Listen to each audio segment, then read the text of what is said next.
Hello from the Hewitt Public Library. This is Miss Christie, and it's story time. Let's do our hello song. Miss Kay reminded me that we do ASL, American Sign Language, and that's cool because you can learn some words. And so when you say hello, it's like a salute, hello, like that. Friends is like this. Time, point to where your watch would be, and say. Okay, let's do it together. Hello, friends. Hello, friends. Hello, friends. It's time to say hello. Hello. I'm so glad you're here. It's if depending on what day it is, it may be chilly outside, but it's Texas, so it could be warm. So who knows? It's rainy today, actually, but we are talking about animals in winter. We've talked about hibernation, we've talked about migration, and today we're going to focus a little bit more on adaptation. Adaptation means, what do animals do when they have to live in the cold? So, our book is by one of my favorite artists and illustrators and authors, and her name is Jan Brett, and this book is The Mitten. The Mitten, written and illustrated by Jan Brett. It's a Ukrainian folktale, adapted and illustrated by her. Always make sure and check out the little side pieces because there's always something exciting going on there.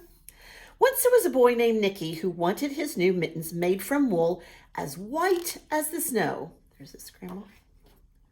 At first, his grandmother Baba did not want to knit white mittens. If you drop one in the snow, she warned, you'll never find it. But Nicky wanted snow white mittens, and finally, Baba made them. After she finished, she said, when you come home, first I will look to see if you are safe and sound, but then I will look to see if you still have your snow white mittens. So off Nicky went, and it wasn't long before, until one of his new mittens dropped in the snow and was left behind. A mole, tired from tunneling along, discovered the mitten and burrowed inside. It was cozy and warm and just the right size, so he decided to stay. Who's coming next? A snowshoe rabbit came hopping by. He stopped for a moment to admire his winter coat. It was then that he saw the mitten, and he wiggled in, feet first. The mole didn't think there was room for both of them, but when he saw that rabbit's big kickers, he moved over. Who's next? Next, a hedgehog came snuffling along. Having spent the day looking under leaves for things to eat, he decided to move into the mitten and warm himself. The mole and the rabbit were bumped and jostled, but not being ones to argue with someone covered with prickles, they made room. Ooh, one of my favorite animals coming next. As soon as the hedgehog disappeared into the mitten, a big hoo-hoo owl, attracted by the commotion, swooped down. When he decided to move in also, the mole, the rabbit, and the hedgehog grumbled. But when they saw the owl's glinty talons, they quickly let him in. Who's next? Up through the snow appeared a badger. He eyed the mitten and began to climb in. The mole, the rabbit, and the hedgehog, and the owl were not pleased. There was no room left. But when they saw his diggers, that's his claws too, they gave him the thumbs up. Uh-oh, fox. It started snowing, but the animals were snug in the mitten. A waft of warm steam rose in the air, and a fox trotting by stopped to investigate. Just the sight of the cozy mitten made him feel drowsy. The fox poked his muzzle in. When the mole, the rabbit, the hedgehog, the owl, and the badger saw his shiny teeth, they gave the fox lots of room. Oh my goodness. Who could fit in there? A great bear lumbered by. He spied the mitten all plumped up. Not being one to be left out in the cold, he began to nose his way in. The animals were packed in as tightly as could be.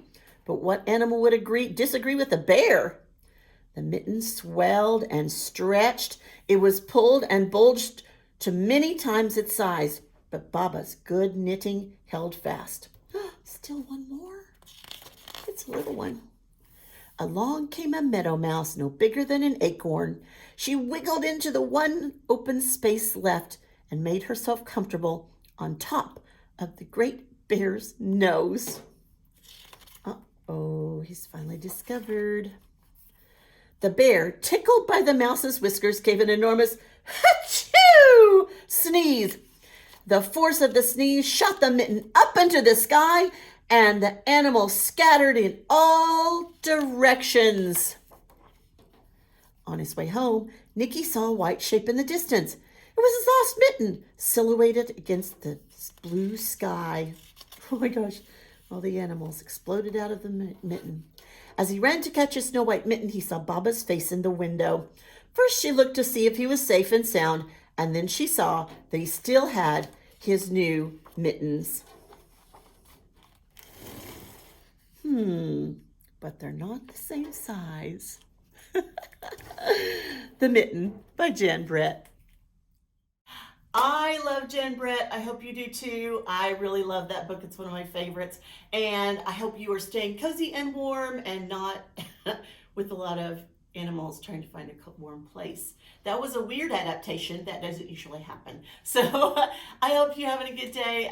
You need to check out the Hewitt Public Library Facebook page. There's a lot of fun stuff happening here and on Zoom. Just go take a look. Ms. Kay sends out wonderful things. There's the flyers, fun things to do, and the PowerPoint. So check all those things out. It's time to say goodbye. So this time we wave goodbye. So, goodbye, friends. Goodbye, friends. Goodbye, friends. It's time to say goodbye. See you next time. Keep reading.